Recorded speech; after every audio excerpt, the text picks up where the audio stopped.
Welcome to the Choose Your Attitude podcast. My name is Nicholas Strand.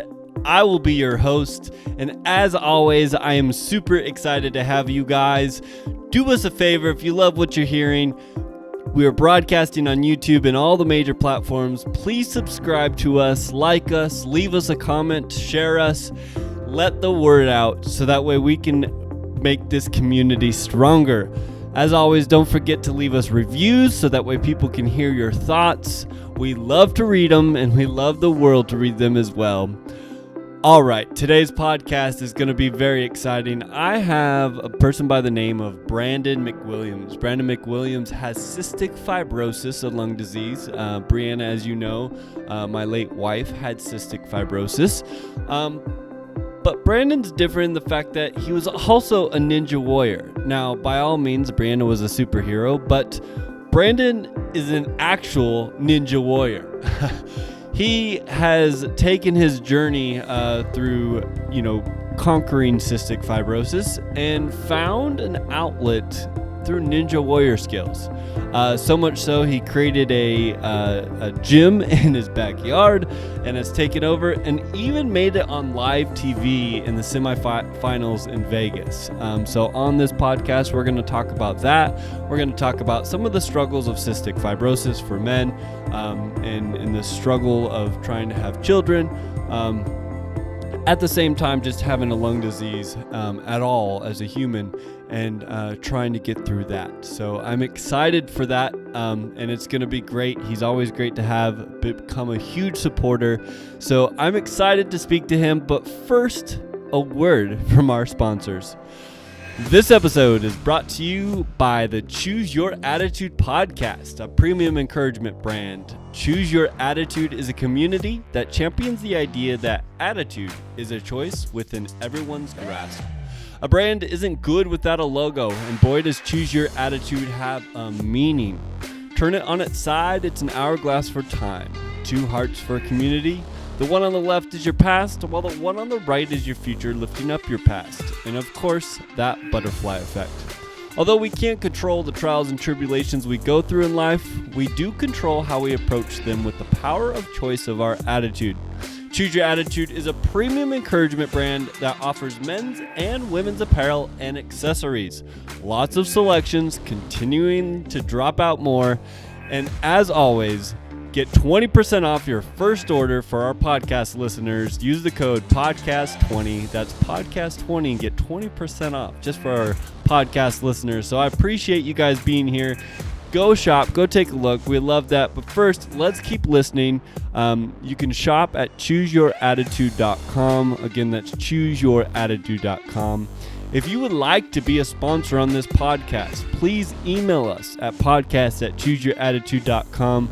We are always open to share others. Now, let's get started, please. Let's roll the intro. Let's step back a little. Take a look inside our true self. Get comfortable in the uncomfortable. And let's embrace our reality. Life is tough, but so are you. Welcome to the Choose Your Attitude podcast with Nicholas Strand. Join Nick, author of Loving Someone Who's Dying, as he shares his experiences of life loss to life on the road as a traveling roadie. He and his guests will get into real topics while encouraging you to let go of the past, lift up the present, and fiercely build your better tomorrow. Let's get through this together. Now, here's your host, Nick Strand. All right, ladies and gentlemen, I'm excited to have Branden McWilliams. Thank you so much for coming to the show today. Heck yeah, Nick. Thanks a lot for having me, man. Super pumped. Well, I met you on social media. We saw you in the connection of Cystic Fibrosis Circle.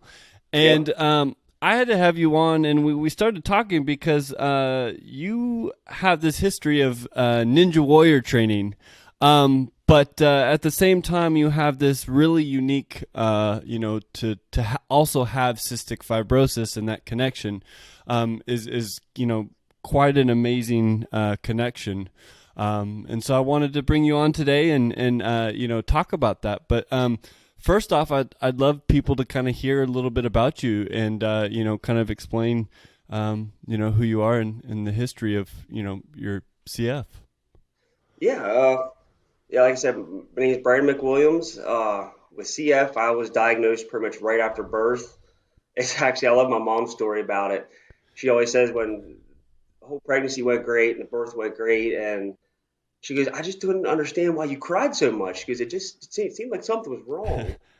So she always had called my grandma to come over and help out, and she goes, I just can't get you to sleep, and you're always crying, and she said, after 2 months, I finally decided, we got to go to the doctors. And they took me in. And right away, my pediatrician said there was definitely something wrong. So I got my sweat test done. And turned out I had cystic fibrosis. And nurse said, she's like, I knew there was a reason you always cry. So I was like, yeah, because I couldn't breathe. Oh, wow. That's kind of how it all started. And uh, my parents split when I was pretty young. And my mom started dating a guy that lived on a farm. And I pretty much grew up on a farm, and like with my cystic fibrosis stuff, I never really even knew that was a thing. I just thought that every kid had to be doing breathing treatments and taking all these pills, and I always had to put them in my applesauce, so I was always stubborn with taking them. But Eh, I just kind of never really knew anything was different with that, so I kind of just that was like my norm. But doctors always said that I shouldn't be in dirty areas with a lot of dust because it could affect my lungs, and that's kind of honestly where I love to be. I love to be in the barn, and I was always the first one to help do hay. And so Yep. growing up, like I never really thought of cystic fibrosis as something that would hold me back. I kind of thought it was normal. So I kind of more or less grew up like that until I was in middle school, and then my mom started telling me more about it, and then I realized it was really something serious that I really appreciate. She took the time and did all my treatments with me and made me stick to that certain schedule. And then I wrestled all the way through second grade through high school. And then, like I said, middle school is when I really started to notice like I'm really a little bit different than everybody else. My lungs didn't feel like they're working quite right. And I really noticed it then. And I wouldn't say it made me mad, but it kind of made me like more, uh, how do you say it? I was just like intrigued by it almost. Like I want to be able to do what they're doing. So I tried to push even harder, try to keep up.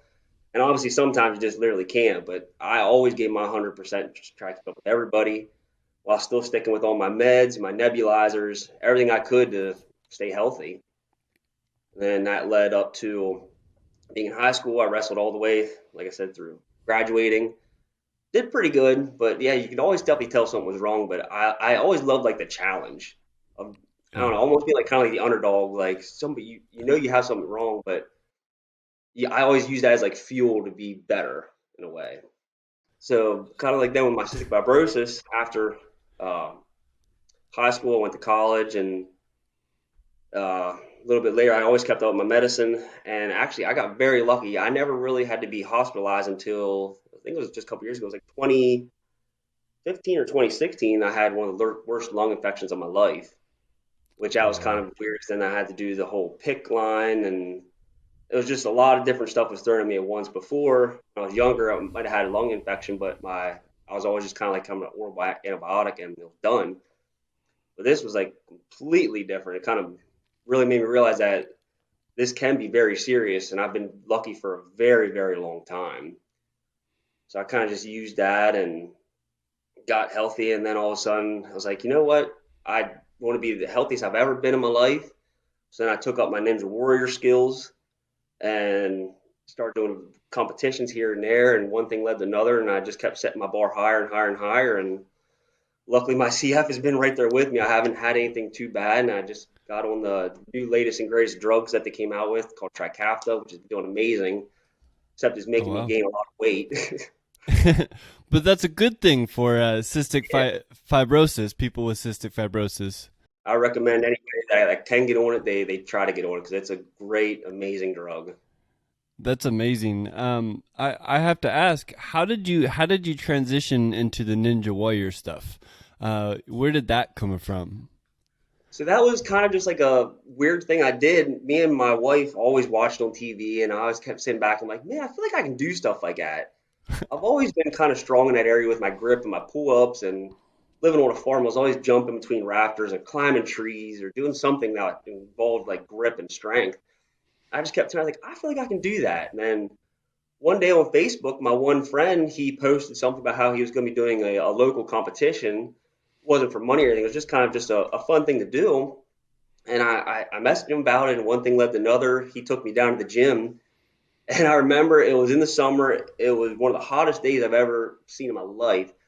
And we went to this gym. It was all inside. And I remember I got on my first obstacle, and I think I finished my first one. And my second one, I completely whiffed it. I fell flat on my face. And then we got a little bit of a break, and I came back for my second wave. I tried it again. I fell on the first obstacle, so I had to wait for the other wave. I fell on that first obstacle, and I left there, and I just felt like so defeated. And I told my wife, I said, I know I'm better than this. I said, I just feel like I left so much out there. And then it almost, like I said, it fuels me because I love being challenged. And I just kept saying, I know I can do better. And then I built my first obstacle in our backyard. It was a salmon ladder, which is the bar where you jump up the rungs. And then after that, I just kept building until our whole backyard was pretty much an obstacle course. And I just kept at it. And I love the workouts. It's a lot more fun than just lifting weights like I was more prone to doing. It got my whole body into every exercise. And I just love seeing the new techniques that I learned week by week by week. And it led to me pretty much training every Friday night, and then it evolved to training 2 times a week, and then it was 3, and it just went from there. So pretty much from falling on every obstacle to where I am now. All the way to the point where you actually were on one of the seasons as a season finalist. Yep, season 11 is when I got my big break. I thank God I got chosen. It's super hard to get chosen to be on the show. And I got chosen for season 11 for the Baltimore region. And the first night, you have to do five or 6 obstacles. And then if you hit the buzzer or if you place top 30, you move on to the second night. Well, I think I was 9th, after the first night, which was amazing. I hit the buzzer, and Matt Eisman said I was the first CF patient that was able to hit a buzzer. So I felt very confident with that, and I kept that rolling into the second night, which was very, very tough course, and I fell on an obstacle called Angry Birds. But luckily I got there quick enough that I punched my ticket to Las Vegas for the national finals. So then that same season I went down to Las Vegas, where I made a mistake on stage 1, and I fell in the water on a obstacle called diving boards, which was 2 obstacles from the end. So I was this close, but that's the way it is sometimes. And now I'm just trying to get in better shape and just try to get another call next year. In that journey, have you felt cystic fibrosis kind of challenge you or even inspire you, I guess, through, that process? I'd definitely say it's actually both. I mean, obviously I'm getting older. My lungs aren't as good as what I want them to be. I can definitely notice if we're doing some kind of cardio course. I definitely get winded a lot quicker. I got to take a little bit longer for my breaks, but I try not to worry about it too much. If I get in my own head, then I start thinking about it where I want to be thinking about the obstacles. But yeah, it's definitely playing a part with my lungs. And now, like this new drug, Trikafta, I've gained, I think it was like 15 pounds within like a month. Wow. So it definitely hurts your like muscle to like mass ratio, but I'm working that out. But yeah, it definitely plays a big part. I try to overlook it, but you just can't sometimes. But at the same time, man, like I love using that as like my encouragement. And I really like being able to say, I have this disease, but I'm still going to come out here and give my 110%. I love doing that. It's definitely a challenge that I've, when I saw you doing that, I know that that's something, knowing, as you know, my wife, with her going through it and knowing, the battle, that was something that I saw within you that I thought was very encouraging, to see you, not be defeated because of that. And I think, one hard thing about cystic fibrosis is not many people see it, but it's definitely within. Going through that and getting through the CF, how has that challenged you as a person at home? Have you felt going a little bit deeper into those challenges? How do you process that? Yeah. It's a little harder to process. I mean, like being at home, you mean for like the family wise? Yeah, Like all of it. it, it definitely, I hate to say it, like it scares me because I know CF, like the life expectancy isn't that great, even with the new drugs. And I mean, I have two kids that I absolutely adore and a wife that I love. And losing my father at a young age, I was very lucky to have a great stepdad, but still, it's not the absolute father figure. And Yeah. I look at them and I'm like, man, I was like, if something would happen, I'm not gonna be here. And my 2 year old, he every night we get home and I chase him around the house, and I feel very blessed that I'm able to do this stuff with him. But I'm like, I just keep thinking like, if I'm not here, I can't experience these wonderful moments in his life. And my other son was just born a little less than 2 months ago, and he's just starting to smile. I'm like, I just look at him like, it might get that bad that I can't enjoy these moments with them anymore. And it definitely scares me, but it also at the same time, it makes me realize that these moments are irreplaceable. You have to enjoy them. You have to realize that you might not get it again. And it just makes you cherish these Yeah. moments just so much more. Do you find yourself having more in-depth conversations with your wife and family members that maybe others not challenged with the same challenge wouldn't have? Yeah, I definitely think so. Most people think like CF, they don't know much about it. They look at me and I'm in pretty good shape, and they just kind Yeah. of say, "Oh yeah, okay, it is what it is." But with my wife, yeah, we sit down and we definitely have discussions about it, and uh, kind of talk more. And she's always yelling at me to make sure I'm doing my medicine, and she's always the one that says, "Hey, you just worked out. Time to go do your other workout." Yep. So she's definitely trying to keep me on track, and because obviously the goal is to stay around as long as I can, be with Yep. her, be with the kids. But yeah, it definitely it was weird uh, hearing her talk about it when we first started dating because she didn't really know what it was about, and we've been together ever since.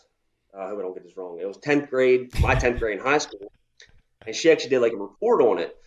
Oh And wow. at the time, like I knew what it was, but she was telling me more information about CF than I did. I was like, well, I didn't know I couldn't have kids, or I didn't know this was the life Yeah. expectancy. I was like, thank you very much for telling me all this. But yeah, it's definitely weird because she tells me all this stuff, and we talk about it. It does weigh on the relationship, but Yeah. I really do love my wife, and she stood by me through everything, and she knows what the outcomes possibly are, and we it really helped strengthen our relationship over the years. She's always been there. Actually, when I got my lung infection, it was on her birthday, and she came to the Oh wow. hospital and with me right by my side when I got my PIC line, and it really showed that she was the one that's always going to be there for me no matter what, thick or thin. That's amazing. I think I heard you say it strengthened your relationship. Um, I I was gonna ask kind of in the same sense. It's a challenge by all means, but at the same time, I did find that the communication actually opened up a little bit more, and it for Branden and I as well is it strengthened because of those deep conversations or the reality that kind of is surfaced to where those that maybe don't have a life-threatening challenge like that they have to think about all the time.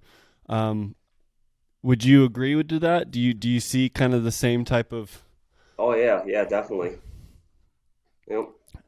Yeah, I think that's one of the important things that I'm I learned and am trying to understand as well is a lot of us that don't have those challenges are a little bit more relaxed or the goal is that quality of life. And like you said, time is short. And sometimes we take that for granted. And I think that's, a huge thing that, with doing the ninja stuff and, fighting through. You also mentioned with your kids, being a male CF patient, it's difficult to have kids. How did you guys go through that? And, how, that's a lot to go through as well. Yeah, that was actually pretty hard to comprehend at the time when me and Kelly started dating. She told me about kind of what we might have to do. And I was like, well, I'm healthy. Hopefully, I'm part of the 1% that doesn't have to go through all this. So Yeah. when we got pretty serious about how wanting kids, I went to my doctor and he set us up to go get checked out. And it turns out I could not naturally have kids, which they said pretty much 99% of the males can't. Yeah. So that kind of was it hit me hard, I would say, because like I don't know, I just feel like CF has affected my whole life. I was just hoping kind of one thing that I was able to do on my own, which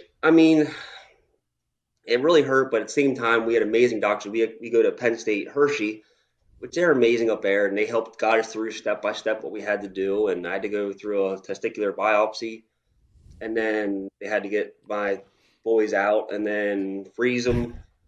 Then we had to go through the IVF procedure, which is a whole other battle in itself. That was very trying, and I've never felt so helpless for my wife. Because it's Wow. really nothing I could do at the time, but we were Yeah. very blessed when they started the whole process. We ended up with 2 embryos that took and got fertilized. So my wife had to do, I can't remember how many shots it was. I think I did put it on my Instagram a little bit, but it was countless shots in her back and her belly and Jeez. so many different pills. And it's just a process all on its own. And then all the retrievals. And we were very lucky and very blessed that both times it took and it ended up being two marvelous sons. I love my boys to death. Yeah, the There. IVF procedure is insane. It's a whole other thing outside of CF that I never thought we'd have to deal with. But yeah, it's definitely hard, and it's hard even just talking about it to like somebody else. And then when you see it and you have to go through it, it takes it to a whole different level. I have so much respect for my wife for going through all that. I know I wouldn't want to get shots every day, and I hope I never do. But Yeah. yeah, we were a team from day one, and I helped her with all the shots that she would need my help with. But yeah, it's a very tough challenge to go through, and people that are going through it, I just want you to know, like you're not alone. I never realized how frequent people actually do this. I thought it was just kind of something Yeah. that a small percentage of people have to do is the IVF procedure and well, all the CF males, but it's actually pretty common. And don't feel like you're alone in these challenges. My wife got on a bunch of Facebook group chats, which help her even still to today. There's a lot of people out there you can talk to, and I hope people that if they have to go through this kind of situation, they reach out and have somebody else at least talk to because it really does help. I think that's huge. Being able to reach out and normalize kind of that struggle. I'm finding that the more and more that I talk to people, that seems to be kind of the common connection is normalizing communication with others about the struggles that we're all going through. Because you're right, is odd or unique that it feels. There's others going through it because it's these are common challenges. How do you process some of this stuff? I know Ninja Warrior and working out definitely is one of those things. But it's tough to put a smile on all the time when you're going through these challenges. But how do you process it? With me, it's just pretty much step by step. Like there's a lot of stuff that I don't want to do in a day. I don't want to get up and go to work every day, and I don't want to Yeah. come home and spend a couple of minutes with my family. And then I guess this is more of a choice, but I love to work out, so I try to do the stuff that I want to do after I spend my family time. They all usually get on around 7:30. Then I hit the gym for like an hour, and then I know, okay, after that I need to get my treatments done. So then that's when I go back into my bedroom and I do treatments for an hour. I mean, it's Yeah. definitely nothing that I want to do, but I know that I need to do it. So the process wise is pretty much you just got to stay aware of your body. You have to know that these things are going to help you have another day. Hopefully, I mean, you got to put your trust in the medicine. But I'm pretty lucky. I'm usually always happy. I'm always smiling. I just want to be the kind of person that another person wants to be around. I don't want to be in a bad mood, even though I might be not having the best of day. You got to stay grateful for what you have. If you were to, give a suggestion or the big word of advice for somebody kind of looking up, going, how would I get through that? What are some, suggestions that you would share with them as far as, the whole battle? You know, I would pretty much say that everybody has their bad days. Nobody's gonna ever have wake up and say, "Man, today is the perfect day." You just always got to yeah, look at what you should be grateful for. I wake up and I know that I have my amazing wife, my two kids. I have great friends, family. I'm able to actually get up and go to work. I take that for granted a lot. That most days I don't think about that. I'm able to get up and leave the house and do whatever I want. I'm able to go to work out. I'm able to ninja. I really take all that for granted a lot, and it really takes some time, and then I sit back and think about it. But I just want everybody to know that all the days aren't bad. You gotta realize and be happy for what you have. No matter, like I said, if it's your friends, even just be able to wake up and say, "I'm alive today." Whatever it is, just you gotta find something that you're grateful for, and just be happy about that. Sometimes it's that simple. no, it is that simple. Sometimes difficult to find the simplicity, but you're right. It is simple. And it's when you're in the challenge, I know it's tough. But I've found it myself in the challenge where it's, it feels tough, but as soon as you get to the other side, it's like, oh yeah, no, this was simple. It was, that simple mindset of, pause, take a look at it, and be grateful for what you have, and realize where you've gone, or what you've accomplished. That's huge. Yeah. So outside of that, I mean, um, do you partake in any big CF events, or anything outside of Ninja Warrior, or I'd say the biggest thing is me and my wife actually did. I think it was called Parent Con okay, about a year or two ago, and they asked me to help out with the the male side of infertility. So we did kind of like kind of what we're doing now, just kind of like a group chat with a bunch of parents and help them out. And we just tried doing the Great Strides event last year. That was my first one I ever tried, and then COVID hit, and we weren't able to actually get together. But I used my T-shirt sales through my Ninja shirt, and I think we were able to raise, I think it was like 25 or $2,800 for the CF Foundation. oh So wow, I was just yeah, glad, even though we couldn't get together and do the walk, and which I was really excited for because I was really had a really cool team of all my friends and family that were going to come support me. But we yeah. weren't able to do that, so I was just happy that I could even give a donation of my T-shirt sales, and it was fun. But yeah, we're definitely hoping. I definitely want to get more involved and try to do some more. I think right now they're all doing virtual Great Strides, which if you can check them out, Yep. it's a great foundation. But really, anything I can for the CF Foundation, I'm definitely open to. No, that's great. I love the activities that they have created, and the foundation that they've created. It's a huge. Brandon was very involved, as was I, and that's huge to have the support groups that they've created and that you guys participated in. No, that's huge. I have to ask. So, at kind of wrapping it up a little bit. at the end of each podcast, I usually have to ask about, Brianna's quote, choose your attitude, create your life. She created that and kind of left it behind as an amazing legacy that I didn't even realize and I use every single day. But I got to ask you, as I've asked everybody, if you were to interpret that in your own words, choose your attitude, create your life, how would you interpret that and, share that, the meaning, how it's interpreted to you? So I think about this a lot now, especially since I met you, and I love the brand and I love all the gear. And I love it. I just actually bought the camo hoodie off you guys, and it is by far the best thing I've ever worn. My wife I actually love got mad because I didn't order her one, so I actually had to buy her one. But it. I just love choose your attitude. I mean, it really makes you realize, and I don't think about it enough, and I really do have to, but only you are going to be able to tell you how you feel or how you are reacting to a situation in your life. Nobody else or nothing else should be able to tell you that. You have to find it in yourself.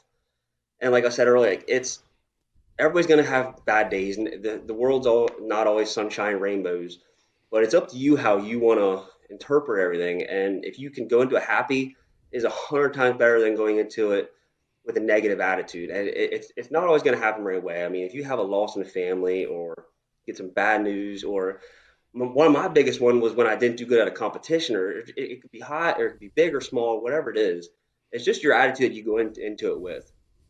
And just always try to stay positive. Being positive is going to lead you to more opportunities in life. And I think about it as like sometimes if I'm happy, it might actually help somebody else's day out. It just being kind and polite, just being that kind of person might influence another person to pick them up a little bit. It's just if I can be happy and I can help somebody else out for one instant, I'm going to do it. I want to be the best person I can be to help somebody else out. So nobody else can tell you how you're going to feel. It's all about you. And just like I said, even the smallest things in life can be granted for. You got to realize the small things, and just something small can help bring me up all the time. Just realizing what you have. Just try to be positive. I love that. No, I mean, it's beautiful. That's exactly. I mean, it's as I say. It's sometimes it's simple to say but difficult to do, like you mentioned. But it is again, it's a huge change. And I wanted to connect, as you said in your competition. Did you or have you found that in your competition, your simple mindset changed the effect or the success of that competition? Yeah, I mean, even like the first night I competed, I did very good. I hit the buzzer, and I was so proud and so happy, and I kind of used that fuel to go into the second night. And when I got into the second night, I uh, I did good, but I didn't do as good as I thought, and then it kind of put me in kind of like a weird slump. And then me and my wife, we were getting ready to go out to Vegas, and I was ready to be out there. It just kept going through my mind, like, can you do this? I mean, you fell before, you already got wet. I mean, can you go out here and compete with some of the best in the country, in the world? Yeah. And then I overlooked like the simple thing, like, yes, I know I can compete. I've done it. I did it the first night. I'm one of the, I think it was like 150 that got chosen or got that far to go out to Vegas. Like, yes, I can. I can do this. I can compete with them. And it just kind of kept building and building and building until I got out there, and I used that fuel to do as good as I did in stage one, which like I said, I fell towards the end of stage one, but I hate to say it, when I fell, I was still very happy with myself because I knew not all the competitors got as far as I did. And Yeah. I went out, I competed with some of the best in the country. So yeah, I was very proud of myself. I mean, even though like it didn't look good, I still felt like I did great. I just try to stay And positive about it.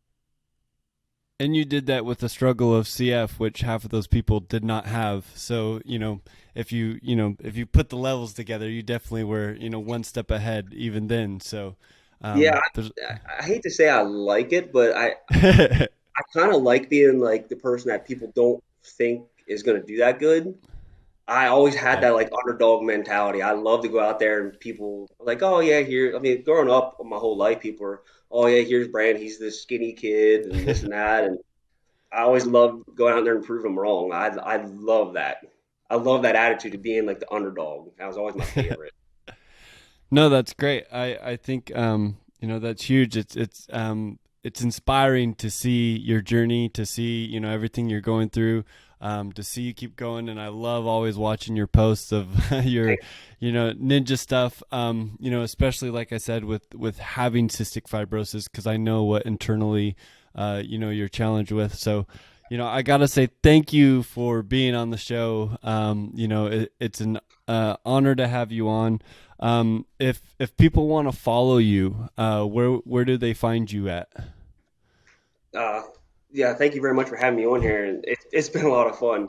But I'd say the main thing that I use is Instagram at Cystic Ninja. You go there, all my trainings videos on there, some videos of me and my family, and I just love showing off my life. Anything that I can do that helps inspire somebody else, I'm all for it. I love it. That's wonderful. We'll make sure to put that in the description too, so that way people can find you and follow you and follow along. Thank you so much for your support. Thank you for being on today. I love your story. Love following you. I appreciate you. Thank you for listening. To reach out to Nick and the Choose Your Attitude community, find us on social media at Choose Attitude Create Life. Share your attitude with the world with merch guaranteed to encourage at ChooseYourAttitude.com. Be sure to share us with friends, family, and colleagues. And while you're at it, leave us an uplifting review. We'd very much appreciate it. Check back for new episodes. Until next time, choose your attitude, create your life.